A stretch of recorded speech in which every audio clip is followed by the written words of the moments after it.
चलिए Panagar PSC coaching में आप सभी का स्वागत है। आज हम पढ़ेंगे अनुसूचित जाति अनुसूचित जनजाति अत्याचार निवारण अधिनियम 1989। क्या बोल रहा हूँ? अनुसूचित जाति और अनुसूचित जनजाति अत्याचार निवारण अधिनियम 1989। इसको इंग्लिश में बोलते हैं the schedule castes and the schedule tribes prevention of atrocities act 1989। तो ये आपका CGPSC मेंस पेपर 7 भाग 1 का टॉपिक है ना। ये वहीं से लिया हूँ मैं, अधिनियम जो नियम कानून है वहाँ से आप लोग इसको देख सकते हैं। तो ये बेसिकली है क्या चीज़, मैं इसको बता देता हूँ, फिर इसके धारा उरा को मैं बताऊँगा। तो इसमें जो है 5, चलिए मैं पहले बताता हूँ है क्या। अनुसूचित जाति और जनजाति में से संबंधित अगर ST का कोई व्यक्ति है या SC का कोई व्यक्ति है तो उनका जो है जो समाज में क्या है किसी प्रकार से अपराध या अस्पृश्यता, मतलब कोई दूसरा व्यक्ति जैसे जनरल और कास्ट का रहेगा तो अस्पृश्यता मत करे, मतलब छुआछूत किसी भावना को मतलब ना दोहराए, है ना। मतलब जो ST SC के लोगों को आप दबा उबा के रखेंगे, ये काम करो वो काम करो, या किसी प्रकार से उनका मानसिक क्षति करो या किसी और काम के लिए उनको बोलो, नीचा दिखाओ, तो ये सब उनका अधिकार क्षेत्र। जैसे उनके एरिया में जाओगे आप ST SC क्षेत्र में तो वहाँ किसी को अपराध कर देंगे कोई व्यक्ति, तो उनको एक सुरक्षा मतलब प्रदान करता है ये अधिनियम। सुरक्षा प्रदान करने के लिए उनका, और जो अत्याचार अगर होता है उनके खिलाफ तो उनके विरुद्ध की दंड का प्रावधान किया गया इस अधिनियम के तहत। दंड की सजा होगी, मतलब दंड होगा उन लोग को। तो ये बेसिकली ST SC को क्या है, एक संरक्षण प्रदान करता है ताकि उनकी किसी भी मान मर्यादा, संस्कृति या कोई भी किसी भी चीज़ में उनकी गरिमा मर्यादा को हानि न पहुंचा सके कोई भी व्यक्ति। एक मानव के मतलब उनके विकास से संबंधित सभी का समान रूप से देखा जा रहा है इसमें। तो ये इसमें है, नोट करके इसमें याद रखिएगा, ये अपराध जो है गैर जमानती है ना। गैर जमानती है मतलब जमानत नहीं मिलेगा इसमें, संज्ञेय अपराध है। और कुछ भी आप इसके खिलाफ, अगर उनके खिलाफ आप कुछ करते हो अपराध, वो उनके एरिया में जाके कुछ करते हो या उनको गाली गलौज करते हो, नीचा दिखाते हो उनको, तो संज्ञेय अपराध माना जाएगा। असमनी और असमनी भी है, ठीक है। डायरेक्ट उठा के ले आ जाएंगे पुलिस आपको उठाने के लिए, ये है इसका दंड। दंड भी दिया है। तो इसमें धारा कितने हैं देख ले, बता देता हूँ क्या क्या इसमें है, अधिनियम में क्या है। कुल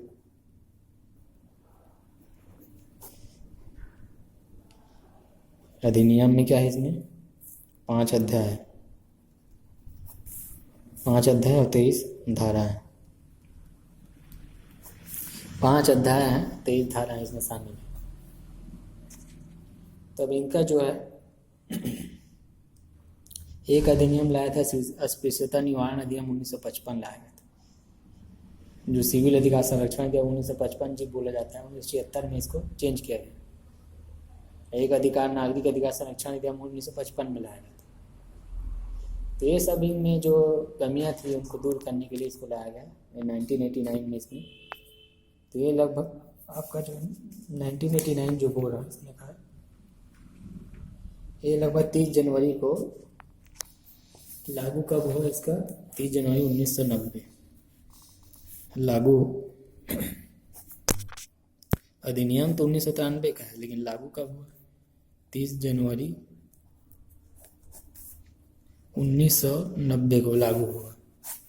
पूरे भारत में लागू हुआ। जो जो क्षेत्र ST SC क्षेत्र में जितने भी उनको अगर कोई क्षति पहुंचाता है तो संबंध में इसमें दंड का प्रावधान इसमें शामिल है। तो चलिए इसमें धारा कौन कौन से मैं बताता हूँ इसमें। तो धारा पहला में देखिए, धारा 1 में क्या दिया है। धारा 1 में वही जान रहे, संक्षिप्त नाम विस्तार, संक्षिप्त नाम विस्तार एंड प्रारंभ, यहीं से प्रारंभ हो रहा है, ये बताता है इसमें। इसी में लागू कब होगा ये सब, इसमें धारा कितने हैं सब इसी में होगा, इसी में दिया रहता है। ST SC के अत्याचार से संबंधित पूरे भारत में लागू है। धारा 2 में आपको परिभाषा दिया गया है।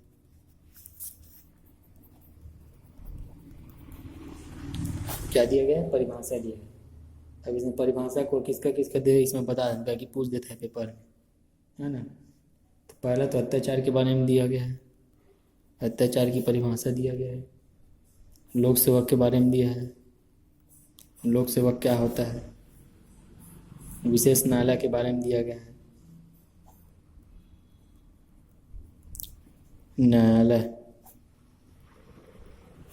न्यायालय के बारे में इसमें इसको ही परिभाषित किया है। अनुसूचित जाति को दिया गया है, अनुसूचित जाति और जनजाति को इसमें परिभाषित किया गया है। सामाजिक बहिष्कार क्या है इसको परिभाषित किया है। साक्षी, कोई साक्षी व्यक्ति रहेंगे, है ना। साक्षी कौन हो सकता है इसका परिभाषित किया है। पीड़ित व्यक्ति को इसमें परिभाषित किया गया है। फिर विटनेस, क्या वो इसमें बोलते हैं विटनेस, जो इसको विक्टिम। तो ये सब मैं बताया। जो आर्थिक बहिष्कार भी क्या बोलते हैं इसको, आर्थिक बहिष्कार भी देख लीजिए। सामाजिक है तो आर्थिक बहिष्कार भी जोड़ लीजिए।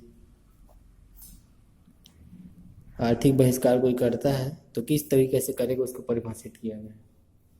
कोई आश्रित व्यक्ति रहेगा इसमें, है ना, कोई किसी के ऊपर आश्रित रहेगा। तो ये सभी चीज़ परिभाषा में, ये सभी महत्वपूर्ण शब्दावली जो है इसको जोड़ा गया है। आप इसको देख सकते हैं, इसमें कौन साक्षी बन सकता है, कौन नहीं बन सकता है, ये सब इसमें आप पढ़ सकते हैं इसको। चलिए इसमें धारा 3 में आप बताता हूँ। इसमें तो अत्याचार अगर कोई करता है ना, अत्याचारों के लिए क्या दिया गया इसमें, दंड का। धारा 3 के तहत ये दंड देगा, अत्याचार के लिए दंड देगा। क्या देगा, अत्याचार अगर कोई करता है तो दंड देगा।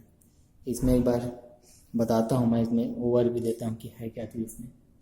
जैसे ST SC के आप जाएंगे कोई सदस्य, मुख्य में कोई आपका होता कैसे मतलब अत्याचार, है ना। तो वही अब खाद्य रूप से घृणात्मक पदार्थ आप रखता है आपके मुंह में, कोई रख देता है,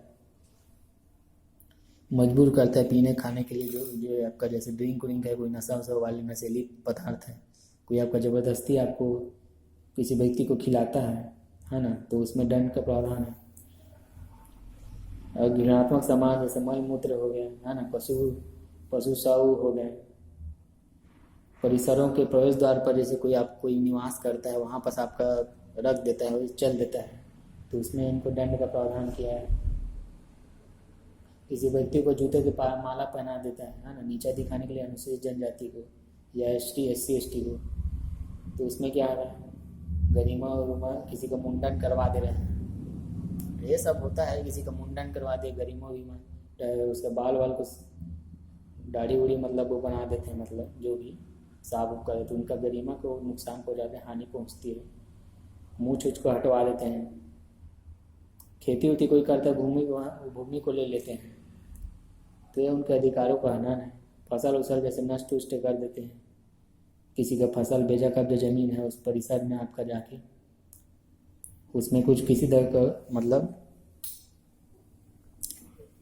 प्रावधान या सॉरी इसमें किसी तरह का आप बाधा उत्पन्न करते हैं उनके परिसर में जाओगे, तो क्या कहलाएगा आपका, उसमें दंड का प्रावधान किया गया है। या कब्र उब्र किसी के पशु अंत्येष्टि को किसी परिसर के सामने आप मनुष्यों के पशु को कब्र खोदने के लिए आप उसको विवश करते हो, तो ये सब में उसका प्रावधान किया गया है। धमकी उनकी किसी को देते हो, लोक सेवा को आप किसी का फ़ायदा उठाते हो, है ना, तो आपका उसमें भी दंड का प्रावधान किया गया है। ठीक है, तो ये बता दिया हूँ मैं। अब धारा 4 में आते हैं। कर्तव्यों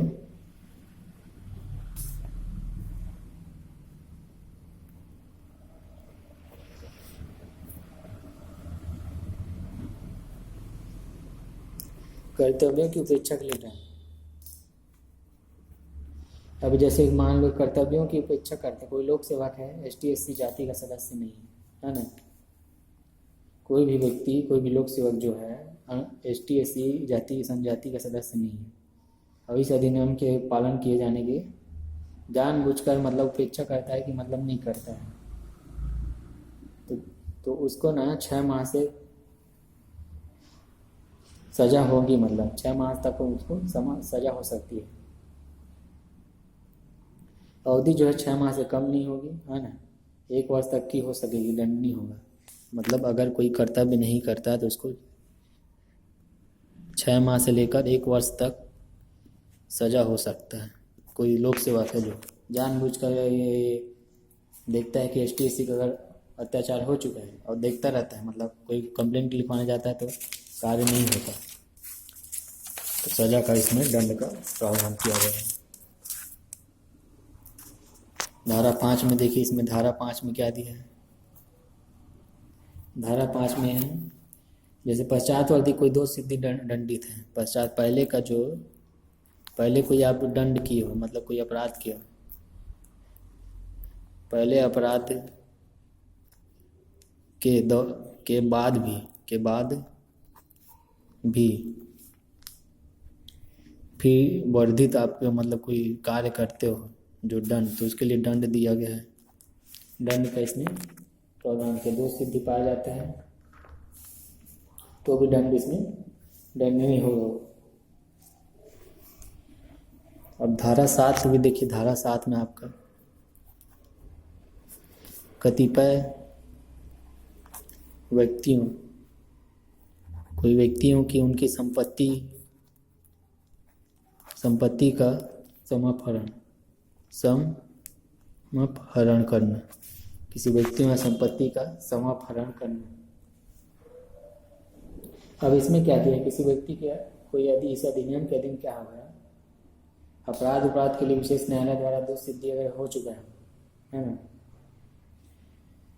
दोनों को क्या कर सकता है, सरकार जो है उसको कुर्की करने का अधिकार दे सकता है। मतलब उसके ज़मीन को, जगह हो चाहे अचल हो, जो भी हो, स्थावर हो, उसको लेने का, स्थावर जगह मतलब स्थावर ही बोलते हैं उसको, तो उसको कुर्की करने का अधिकार मतलब आदेश दे सकता है। मतलब सरकार को आदेश है। आदेश कौन देगा? सरकार देगा। ये धारा 7 के तहत देगा। कोई दोष सिद्धि हो गया तो उसके ज़मीन के संबंधित कोई रिलेटेड रहेगा तो। इसमें अपराधों के बारे में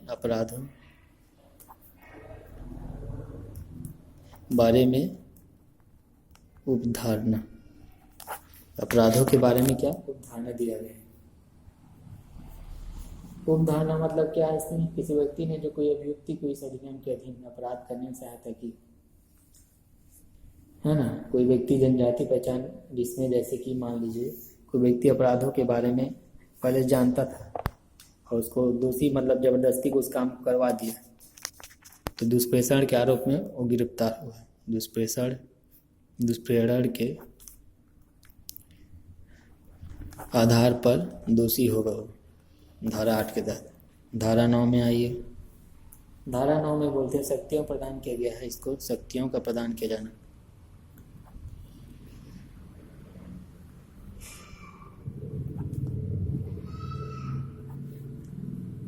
शक्तियों को प्रदान करना। अब क्या है शक्तियाँ, क्या है इस अधिनियम के तहत क्या होता है, अपराध के निवारण के लिए, उसे निपटने के लिए क्या करते हैं, शक्तियाँ प्रदान की गई है। जो पुलिस के सभी अधिकारी हैं, सरकार है ना, अधिकारी, उसमें निर्दिष्ट व्यक्ति को क्या करेंगे, उनको सहायता करने के लिए शक्ति दी गई इसमें, और कुछ नहीं है इसमें। मतलब अगर धारा 9 के तहत शक्तियों का, जो मेरे बात में ध्यान दो, वीडियो दिख रहा है नहीं, मैं जब बोलता हूँ तो आप ध्यान से सुनिए करें तो आपको याद हो बोलता क्या हो।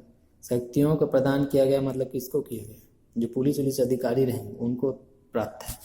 किसको प्राप्त है? पुलिस अधिकारियों लोग को शक्तियाँ प्रदान करता है, पुलिसों को अधिकार देता है कि मतलब वो जाओ भैया उस व्यक्ति की मदद करो छानबीन करने के लिए, ये सारी चीज़ में इसमें बताता है धारा 9 के तहत। धारा 10 में देखिए,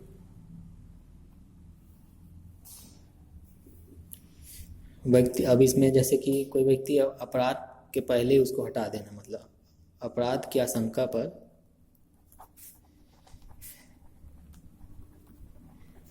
पर उसको हटाया जाना। अपराध की आशंका पर क्या हटाया जाना। क्या है इसका मतलब क्या है? अब किसी व्यक्ति को शंका होता है, क्या होता है आपका, किसी व्यक्ति को शंका होता है कि इसके द्वारा अपराध किया जा सकता है, तो उसको वहाँ से हटाने के लिए संभावना रहती है। तो उनको मतलब जैसे कि जो तड़ी पार करते हैं, जहाँ रहोगे तड़ी पार जो करते हैं, मतलब 3 साल या कुछ साल के लिए उस प्रवेश में, मतलब जैसे एक एरिया में, जैसे हमारे छत्तीसगढ़ में उसको प्रवेश नहीं दिया जाएगा, या उस अनुसूचित क्षेत्र में प्रवेश नहीं दिया जाएगा। आपराधिक रूप से गतिविधि होती है तो 244 जो दिया गया संविधान में उल्लेखित है, 3 वर्ष के लिए उसको बाहर कर दिया जाएगा। उसको मतलब उस क्षेत्र में उसको जाने नहीं दिया जाएगा, है ना, उस रोक दिया जाएगा, आप इस क्षेत्र में आप जा नहीं सकते, ऐसा है। धारा 13 में देखिए, अभी जैसे अधीन के जो इसमें नियम दिया गया है, तो अनुपालन करने के लिए दंड, आप उल्लंघन करते हो, मतलब आदेश का उल्लंघन करते हो, जैसे धारा 13 में दिया,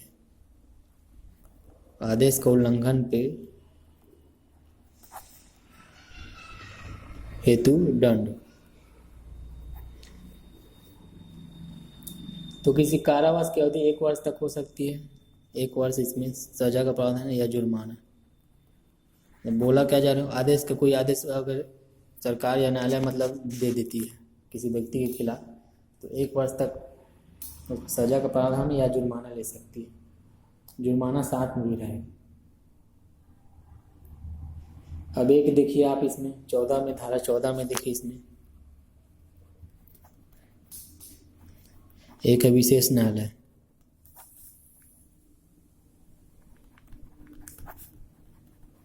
विशेष न्यायालय है, और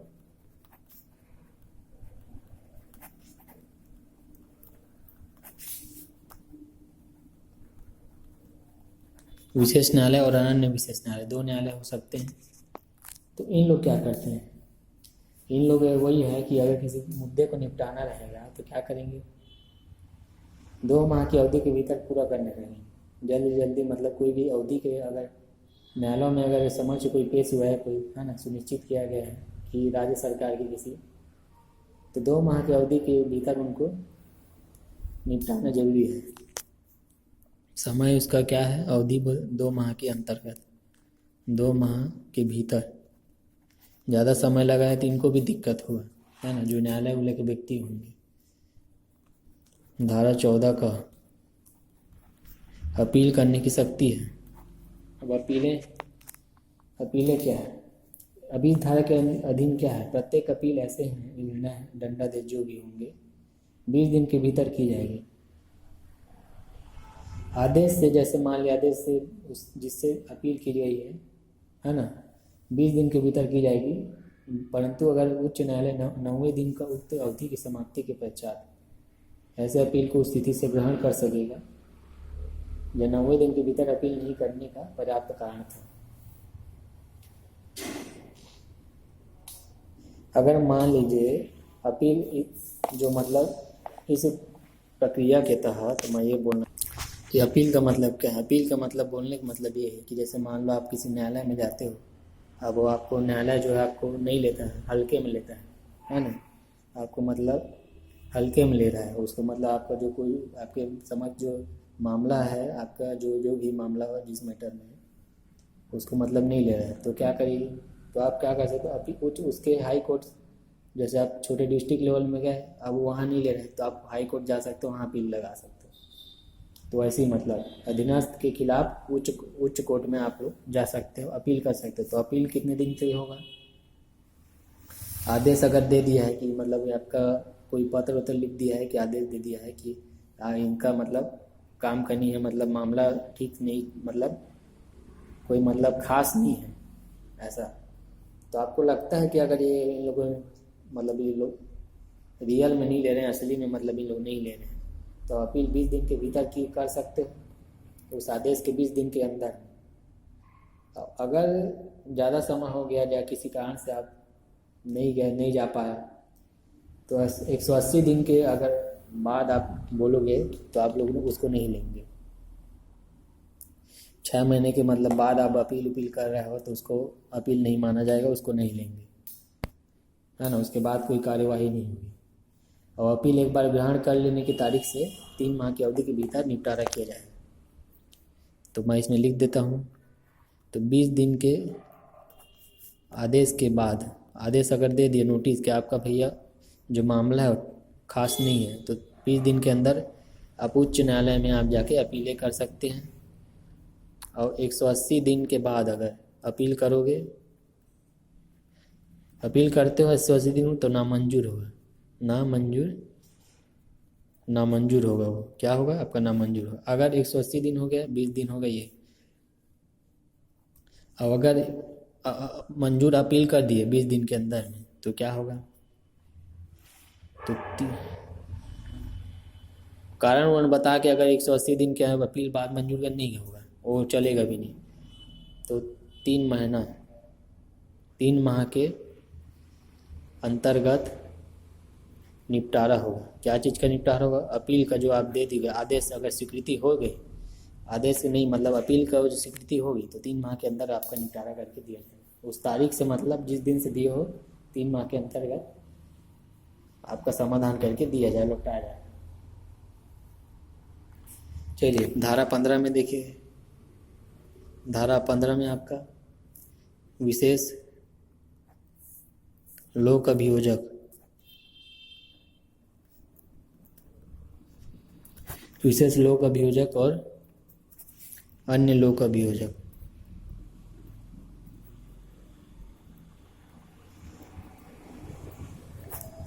विशेष लोक अभियोजक और अन्य लोक अभियोजक इसमें शामिल है। कम से कम 7 वर्ष के अधिकता से रूप से विधि व्यवसाय अगर किया हो, है ना, अधिवक्ता अगर किया हो, तो उसको इसमें क्या करेंगे? नियुक्ति करेंगे। नियुक्ति के लिए क्या है? 7 वर्ष का उसको मतलब वकील होना चाहिए, ज्ञान होना चाहिए अधिवक्ता का, ठीक है, उसको नियुक्ति कर सकता है। धारा आपका धारा देखिए 15 का में इसमें लिखे पीड़ित और साक्षी के अधिकार। पीड़ित और साक्षी के अधिकार क्या क्या हैं इसमें शामिल हैं। तो इसके राज्य सरकार का कर्तव्य दायित्व को, जैसे कोई उत्पीड़न है, उत्प्रेषण होता है, हिंसा होती है, उनको धमकियाँ देते हैं कोई, तो क्या करता है? लिंग गरीबी के कारण उत्पन्न होती है। तो ये सब का क्या है आपका इसमें बताया कि अधिकार कौन कौन से उनको शामिल है, क्या क्या दिया गया है। इसमें पीड़ित का भी शामिल है। पीड़ित अधिकार साक्षी का जो परीक्षा होगा, कोई दोष सिद्ध हो गया, कोई न्यायालय में कोई केस चल रहा है, पीड़ित का दस्तावेज संबंध, जमानत हो गया, ये सभी मुद्दे इसमें शामिल। चलिए पर इसके बाद डायरेक्ट आइए 21 में ही आप, इसका संशोधन भी हुआ, आप लोग जान लीजिए। इसमें धारा डायरेक्ट 21 में आइए, जहाँ बाकी इम्पोर्टेंट नहीं है, जो इम्पोर्टेंट मैं इसको बता रहा हूँ। अधिनियम का जो है, अधिनियम बना है,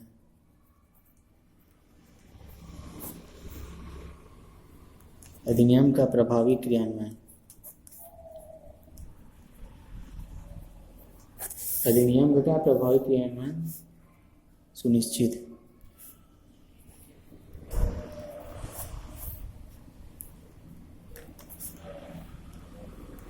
सरकार का कर्तव्य, सरकार का क्या कर्तव्य? धारा 21 अधिनियम का प्रभावी क्रियान्वयन सुनिश्चित करने का सरकार का क्या है? कर्तव्य इसमें दिया गया। जो भी सरकार का कर्तव्य होगा इसमें दिया गया है। आप लोग अत्याचार से संबंधित जो भी ST से संबंधित कोई होता है रिपोर्ट, तो धारा 21 में दिया। धारा 22 में आपका दिया जो भी आपका कार्रवाई होती है, धारा 22 में देखिए, जो भी कार्रवाई होंगी उसको सद्भावनापूर्वक, मतलब सद्भावनापूर्वक संरक्षण दिया जाएगा। क्या दिया जाएगा? संरक्षण प्रदान किया जाएगा। जैसे कि आप अब नियम विरुद्ध आपके कानून आप सही चल रहे हो तो आपके विरुद्ध कोई कार्रवाई थोड़ी होगी, नहीं की जाने वाली। आप कोई बात है, कोई भी बात आप करते हो, कार्रवाई आपकी विरुद्ध या राज्य सरकार के विधि प्राधिकार के व्यक्ति के विरुद्ध नहीं होगी। मतलब इस नियम के कानून के अधीन आप चलोगे तो आपको किसी भी प्रकार की कार्रवाई आपके द्वारा आपके ऊपर, मतलब किसी के ऊपर, व्यक्ति के ऊपर नहीं की जाएगी। समझ गए? इतना इम्पोर्टेंट है। एक है अधिनियम, इसको जान लीजिए। एक अधिनियम और दिया है, इसी में जुड़ा हुआ, मतलब संशोधन हुआ इसका, ST/SC जो निवास संशोधन अधिनियम, इसका संशोधन हुआ था, इसी में पढ़ लो। अधिनियम 2015 में इसको अधिनियम किया। ये कब बना इसको बता देता हूँ। तो ये लागू कब हुआ है? 26 जनवरी 2016 से क्या है, ये लागू है। 26 जनवरी 2016 से क्या है आपका, क्या बोल रहा हूँ इसमें, 26 जनवरी 2016 से क्या है आपका, लागू है ये पारित हुई। तो विधेयक 2015 में पेश किया गया था इसका। तो राष्ट्रपति के 1 जनवरी को इसको क्या किया गया, स्वीकृति आपको मिली 31 दिसंबर को। 31 दिसंबर 2015 को क्या किया कि इसका भी स्वीकृति मिली आपका राष्ट्रपति का। राय और जो गजट उजट में जो राजपत्र में प्रकाशित हुआ 1 जनवरी को हुआ, और ये 26 जनवरी को आपका 2016 को लागू हुआ। तो इसमें बेसिकली है क्या, जैसे कि कोई मामला निपटने के लिए, अत्याचार निवारण है, मुकदमा चलाने के लिए क्या हुआ है, विशेष अदालतें बनाना है ना, विशेष लोक अभियोजन को निर्दिष्ट करना, इसका उद्देश्य। कोई अदालत को अपराध का प्रत्यक्ष संज्ञान लेने की शक्ति प्रदान करना, मतलब विशेष अदालत को क्या है, उसको प्रत्यक्ष, उसको भी मतलब इन्वेस्टिगेशन करने का अधिकार देगा, है ना। आरोप पत्र के 2 महीने के अंदर सुनवाई पूरी करना है ना, इसका मतलब मेन मकसद।